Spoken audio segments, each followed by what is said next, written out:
La voz de un hombre me persigue en el recuerdo tormentoso de ayer. Era una voz que suplicaba a mi conciencia que fuera buena, que lo quisiera bien. Son mis sentidos que te gritan que regreses. En mi tormenta la que aflora con tu voz, ella amará el quererte y no tenerte, saber que late para ti mi corazón. Llamarada es oír desde las sombras esa voz que a mí me nombra, que la busco y que no está.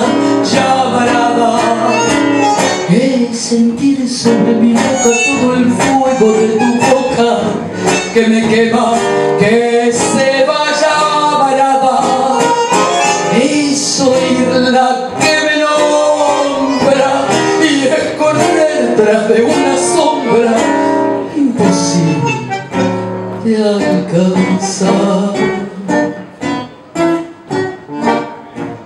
Estoy pagada con castigo al recordarte. Mi sangre grita que me quieras otra vez. Temor de vida que se escapa con el tiempo y no tenerte de nuevo como ayer.